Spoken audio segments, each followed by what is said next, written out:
आज SQL command को फिर से जो थर्ड पार्ट है मेरा एसक्यूएल कमांड का वो हम स्टार्ट करने जा रहे हैं। इसमें सबसे पहले हम एसक्यूएल फंक्शंस पढ़ेंगे, फिर हम ग्रुप बाय पे आएंगे, क्योंकि पहले हमको एसक्यूएल फंक्शंस के बारे में जानना होगा कि एसक्यूएल फंक्शंस कैसे काम करता है। सबसे पहले एसक्यूएल फंक्शंस में आता है सम फंक्शन।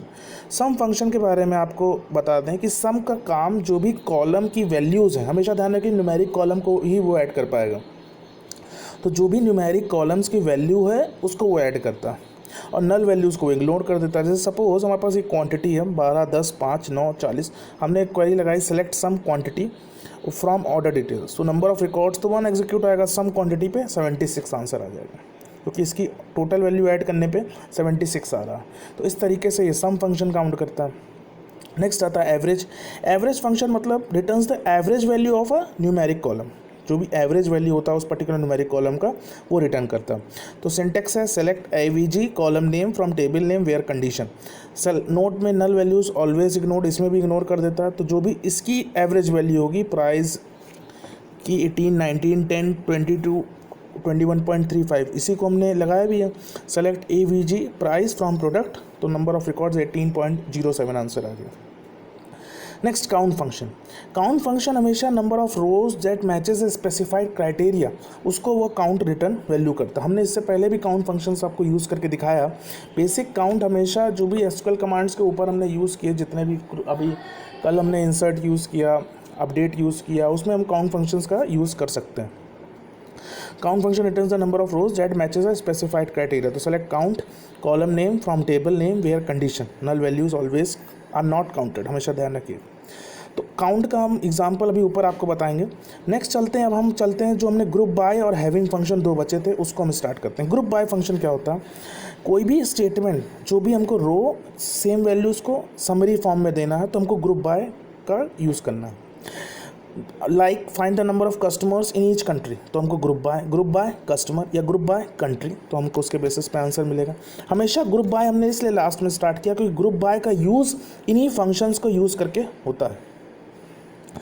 ग्रुप बाय सिंटेक्स में select column name from table name where condition, group by column, order by column name, इतना चीज़ हम एक ग्रुप बाय स्टेटमेंट का साथ यूज़ कर सकते हैं। सपोज टेबल ये है, एक टेबल है, हमने सिंटेक्स लिखा है सेलेक्ट काउंट कस्टमर आईडी, तो कस्टमर आईडी को वो काउंट करेगा, ठीक, कि customer ID comma country from customer group by country, तो कंट्री के बेसिस पे कस्टमर आईडी को वो काउंट करके देगा। तो काउंट कस्टमर आईडी 1 जर्मनी का, 1 है, 2 मैक्सिको का है, 1 स्वीडन का है, 1 यूके का। ठीक, अगर हम ऑर्डर बाय कंट्री भी लगा देते तो भी आउटपुट यही लिखे थे कि देखिए ऑर्डर बाय कंट्री भी लगाते तो हमको आउटपुट यही मिलता है, क्योंकि हमने उसी ऑर्डर में लिखा, जर्मनी है, मैक्सिको है, स्वीडन है, यूके।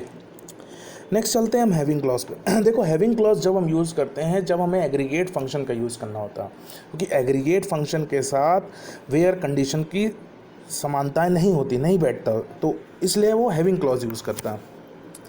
सेम फंक्शन है वेयर का, जैसा हैविंग का है वैसे ही सेम वेयर का। वेयर के साथ भी हम कंडीशन लगाते हैं लेकिन नॉन एग्रीगेट फंक्शंस में, और एग्रीगेट फंक्शन यूज़ करना है तो हमको हैविंग क्लॉज का यूज़ करना है। सिंटेक्स देख लीजिए, select column name from table name, group by column name, having condition, order by column name. Order ये हो जाता है।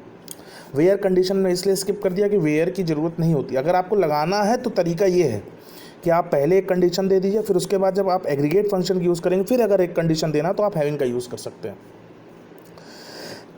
ये है कि एक हमने टेबल बनाई, हमने देखा select count customer ID, customer ID में हमने कंट्री लिया, 2 चीज़ हमको चाहिए, from customer group by country, having count customer ID greater than 5, तो ग्रेटर देन 5 में आपको देख लीजिए नो रिजल्ट आएगा, क्योंकि इसकी कोई भी कस्टमर आईडी 5 से ज़्यादा नहीं है।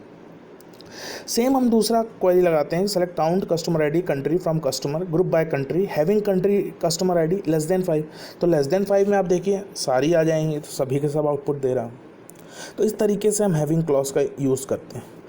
नेक्स्ट जो इसमें आता है, जो आपके कोर्स में है, वो है ज्वाइन फंक्शन। देखो ज्वाइन में 2 चीज़ है आपको पढ़नी है, एक है इक्वी ज्वाइन, एक है नेचुरल ज्वाइन, बहुत ध्यान से समझिएगा। Join is a query that combines rows from 2 और मोर टेबल्स। जब भी हमें 2 या 2 से अधिक टेबलों को कंबाइन करना होता है तब हम ज्वाइन का यूज़ करते हैं। In join carry more than one tables listed in from clause, एक से ज़्यादा टेबल की लिस्टिंग होती है फॉर्म क्लॉज में। फ्रॉम जो हमने क्लॉज लिखते हैं, फ्रॉम टेबल नेम जो लिखते हैं, उसमें एक से ज़्यादा टेबल की लिस्टिंग होती है। बहुत ध्यान से समझिएगा ज्वाइन को, मेरी बात फिर से सुन लीजिए। ज्वाइन का मतलब जब भी हमें एक से ज़्यादा रो को कंबाइन करना होता है फ्रॉम टू और मोर टेबल्स, तब हमें ज्वाइन का यूज़ करना है। और ज्वाइन में फ्रॉम क्लॉज में एक से ज़्यादा टेबल की लिस्टिंग होती है, तभी ज्वाइन होगा। चलिए, ज्वाइन को पढ़ने से पहले हम कार्टेशियन प्रोडक्ट पढ़ लेते हैं। कार्टेशियन प्रोडक्ट मैथ्स में आपने सेट रिलेशन फंक्शंस पढ़ा होगा, उसमें आपने कार्टेशियन प्रोडक्ट पढ़ा होगा। हमने दो टेबल को बनाया हुआ है, सेलेक्ट एस्टेरिस्क फ्रॉम ईएमपी, एक टेबल हमने ईएमपी नाम से एक टेबल बनाई हुई है, दूसरी टेबल हमने डिपार्टमेंट नाम से बनाया, सेलेक्ट एस्टेरिस्क फ्रॉम डिपार्टमेंट, देखिए डिपार्टमेंट नाम से। दोनों ही टेबल में देखिए डी नंबर कॉमन है, इधर भी डी नंबर है, इधर भी डी नंबर। जो पहली टेबल का डी नंबर है, यहाँ पे ये डी नंबर फॉरेन की है, हमेशा फॉरेन की और प्राइमरी की का कॉन्सेप्ट ध्यान रखिएगा। यहाँ पे प्राइमरी की ई नंबर है एम्प्लॉय वाली टेबल में, और फॉरेन की डी नंबर, और यहाँ पे डी नंबर प्राइमरी की है, तो ये हमारा फॉरेन की तरह एक्ट कर रहा है पहली टेबल में। ठीक, अगर हमको इसका कार्टेशियन प्रोडक्ट लेना होता है, तो जो पहली रो है, जो 101 प्रवीण, अगर हम टेबल ए क्रॉस टेबल बी, टेबल ए क्रॉस टेबल बी, कार्टेशियन का साइन होता है क्रॉस, तो ए क्रॉस बी, तो जब भी हम ए क्रॉस बी करेंगे, मतलब जो पहली टेबल की पहली रो होगी, बहुत ध्यान से सुनिएगा, जो पहली टेबल की पहली रो होगी वो चारों जो रो है सेकंड टेबल से मल्टीप्लाई होगी। कार्टेशियन प्रोडक्ट के लिए क्वेरी देख लीजिए, ये है select asterisk from employee department, ये हमने कार्टेशियन प्रोडक्ट कर लिया। देखिए 101 प्रवीण, जो हमारा पहली रो है यहाँ पे 101 प्रवीण, ये चारों से मल्टीप्लाई हो रहा है डी नंबर के 10 20 30 40, देखिए आउटपुट भी देगा 10 प्रवीण प्रवीण प्रवीण, चारों बार मल्टीप्लाई हो रहा है। जो हमारा डी नंबर है वो कुछ यहाँ पे देखिए 10 को बाद 4 बार मल्टीप्लाई हुआ, फिर 20 से 4 बार, फिर 30 से, इस तरीके से मल्टीप्लाई होकर दे रहा। तो इस तरीके से ये कार्टेशियन प्रोडक्ट होता, पहली रो 4 बार, फिर दूसरी रो 4 बार, फिर तीसरी रो 4 बार, तो इस तरीके से कार्टेशियन प्रोडक्ट होता।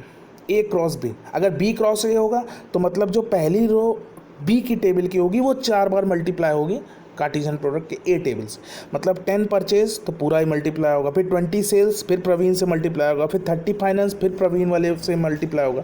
तो इस तरीके से कार्टेशियन प्रोडक्ट परफॉर्म करता है। नेक्स्ट आते हैं टेबल एलियास पे। टेबल एलियास का मतलब समझिए, जब भी टेबल बहुत बड़ी है, जैसे एम्प्लॉय है तो हम एम्प्लॉय ई लिख देंगे, तो इसका मतलब ई नाम से आता है, अभी आपको आगे दिखाएंगे भी हम। डिपार्टमेंट है टेबल का नाम, हम उसको डी से रेफर कर देंगे तो वो डी नाम से एक्सेस करेगा, जहाँ जहाँ हम डी लगाएंगे उसको वहाँ पे वो एक्सेस करता चलेगा। बस टेबल एलियास का मतलब किसी भी पर्टिकुलर लॉन्ग टेबल को अगर हमको उसको शॉर्ट में डिफाइन करना तो उसका एक वर्ड हम असाइन कर देंगे। ठीक, अभी आगे आएगा तो हम आपको दिखाएंगे कैसे असाइन करते हैं। नेक्स्ट चलते हैं इक्वी ज्वाइन। इक्वी मतलब होता है इक्वलिटी, हमेशा ध्यान रखिए। एसक्यूएल में equi join performs a join against equality और matching column values of associate table. जो भी इक्वल वैल्यूज होगी दोनों टेबल की, वही आंसर आएगा इक्वी ज्वाइन में। बहुत ध्यान समझिए, दोनों टेबल की जो इक्वल वैल्यू, जो सिमिलर वैल्यूज होंगी, वही इक्वी ज्वाइन रिजल्ट करेगा।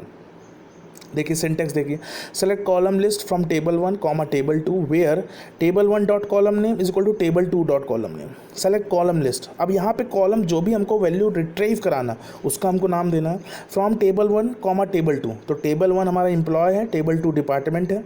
Where table 1 dot column name, तो टेबल 1 में employee dot D number is equal to table 2 dot department dot D number. दोनों में डी नंबर कॉमन है तो दोनों को टेबल हमको इक्वल ज्वाइन करना होगा। ये कॉमन सिंटेक्स है जो हर जगह यूज़ होता है। कहीं कहीं बुक में आपको ये भी लिखा होगा, select asterisk from table 1 join table 2 on join condition दिया होता, तो आप इसको निगलेक्ट कर दीजिए, कोई दिक्कत नहीं। जानते रहिए कि ज्वाइन की दो तरीके से हम कंडीशंस को लिखते हैं। देखिए हमने लिखा select asterisk from employee department where employee dot D number is equal to department dot D number. देखिए आंसर भी आ रहा, ज्वाइन कर दिया उसने। देखिए यहाँ पे दोनों रो कॉमन हो गई, ये देखिए डी नंबर यहाँ पे दोनों बार दे रहा, काहे कि दोनों ज्वाइन कर रहे हैं, जो भी इक्वल रोज हों दोनों की वही ज्वाइन कर रही हैं वहाँ से। ये होता है ज्वाइन। नेचुरल ज्वाइन देखिए, नेचुरल ज्वाइन में ठीक इसके उल्टा हो रहा, जो सिमिलर वैल्यूज़ होती हैं, जो सिमिलर टेबल की वैल्यू होती है वो सिर्फ एक बार काउंट करती हैं, उसके अलावा और कुछ नहीं होता। यहाँ इक्वी ज्वाइन में इक्वलिटी से जोड़ा जाता है, तो नेचुरल ज्वाइन में सिर्फ एक बार उसकी वैल्यू रिपीट नहीं करती। डी नंबर जैसे 2 बार है, एम्प्लॉय में भी है और डिपार्टमेंट में भी डी नंबर, तो इक्वी ज्वाइन में तो देखिए दोनों बार आ गए डी नंबर, लेकिन नेचुरल ज्वाइन में सिर्फ डी नंबर एक बार ही आएगा। इसका सिंटेक्स होता है select asterisk from table 1 natural join table 2, ये उसका सिंटेक्स होता है। देखिए हमने लिखा select asterisk from employee natural join department, तो देखिए डी नंबर देखिए सिर्फ एक बार आ रहा, भले ही 2 बार टेबल में, लेकिन नेचुरल जॉइन में सिर्फ एक ही बार टेबल में रिफ्लेक्ट करता है। तो इक्वी ज्वाइन इक्वलिटी पे ज्वाइन करता है, नेचुरल ज्वाइन जो भी टेबल में रिपीट कर रहे हैं जहाँ से वैल्यू जोड़ रही है वो एक ही बार ही काउंट करेगा। देखिए हमने आपको डिफरेंस भी दिखा दिया यहाँ पे, तो दोनों चीज़ एक साथ कर दिया। इक्वी ज्वाइन में डी नंबर 2 बार पूछा जा रहा है, नेचुरल ज्वाइन में डी नंबर 1 बार ही आ रहा, और ये दोनों ही डी नंबर से ही ज्वाइनिंग हो रही है। हमेशा ध्यान रखिए ज्वाइनिंग उसी से होगी जो दोनों टेबलों में फील्ड कॉमन होगी, उसी से हम ज्वाइन कर सकते हैं। ज्वाइंट क्वेरी अगर हमको लगानी है, अब जो लास्ट इसका टॉपिक है तो वो है ज्वाइंट क्वेरी। हमको लिखना है display e name and d name of all the employees. आप ध्यान से समझिएगा, display e name and d name from all the employees, तो हमने लिखा select name e name comma d name from employ e. अब जो हमने टेबल एलियास बोला देखिए यहीं पे डिफाइन कर दिया कि फ्रॉम एम्प्लॉय ई, तो ई यहाँ पे टेबल एलियास है। डिपार्टमेंट डी, यहाँ पे डिपार्टमेंट को हमने डी से रेफर किया हुआ, where E dot D number. अब ये ई क्या है, ये अपने आप कंपाइल इंटरप्रेटर समझ जाएगा कि एम्प्लॉयर है, और department D dot D number मतलब डिपार्टमेंट की टेबल से, दोनों उसने टेबल को रिफ्लेक्ट कर दिया। देखिए ई नेम भी आ गया, डी नेम भी आ गया। प्रवीण का अगर डी नेम से उसने 10 देखा हो तो उसका परचेज है सुनील, तो इसी तरीके से उसने डी नंबर से उसको रिफ्लेक्ट कर दिया।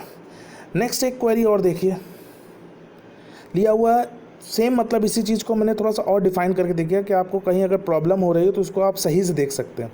Select E name D name from employ E department D where E dot D number equal to D dot D number. तो ई नेम और डी नेम उसके ही बेसिस पे आपको रिकॉर्ड निकल के आ रहे हैं।